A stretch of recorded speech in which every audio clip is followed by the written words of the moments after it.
लेते हैं अंतिम खबर। कल 31 जुलाई को कथा सम्राट मुंशी प्रेमचंद की 134वीं जयंती पर भारतीय जन नाट्य संघ इप्टा के द्वारा एक व्याख्यान का आयोजन किया गया। शहर के मिर्जाबाड़ी स्थित इंदिरा गांधी पुस्तकालय में आयोजित इस व्याख्यान में डीएस कॉलेज के हिंदी के प्राध्यापक डॉक्टर शैलेंद्र उपाध्याय, केबी झा कॉलेज के हिंदी के प्राध्यापक देवकांत झा दीपक एवं महिला कॉलेज के इतिहास के प्राध्यापिका प्रोफेसर चंदना झा वक्ता के रूप में उपस्थित थे। मुंशी जी की जयंती का शुभारंभ दीप प्रज्वलन माल्यार्पण के साथ किया गया। इसके वक्ताओं ने अपने अपने व्याख्यान दिए, जिसमें प्रेमचंद के जीवन वृत्त एवं उसके कहानी के मर्म को उपस्थित साहित्य प्रेमी श्रोताओं को अवगत कराया।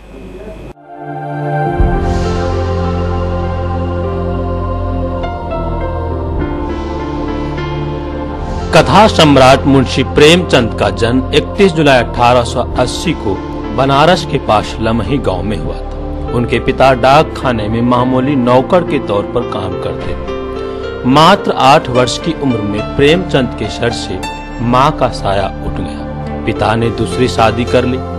घर में सौतेली मां का व्यवहार हालत को खस्ता करने वाला था। बालक धनपत राय का बाल मन प्रेम व स्नेह को चाहते हुए भी ना पा सका। उनका जीवन गरीबी में ही पला। खाने के लिए पर्याप्त भोजन एवं पहनने के लिए वस्त्र का अभाव था और 15 वर्ष की अवस्था में अपने से उम्र में बड़ी एवं बदसूरत महिला से विवाह ने उनके मन को और विचलित कर दिया और वे अपना अधिकांश समय कहानी, किताबों, उपन्यासों को पढ़ने में बिताने लगे और यहीं से उनके अंदर का लेखक मन जाग उठा।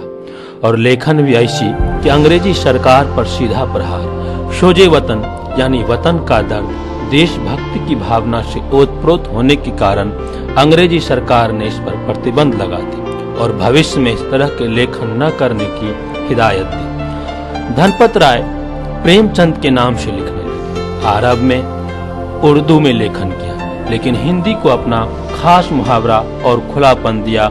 आम आदमी को अपनी रचनाओं का विषय बनाया और उनकी समस्याओं पर खुलकर कलम चलाते हुए उन्हें साहित्य के नायकों के पद पर आसीन किया। प्रेमचंद ने साहित्य की सच्चाई को धरातल पर उतारा। उन्होंने जीवन और कालखंड की सच्चाई को पन्ने पर उतारा।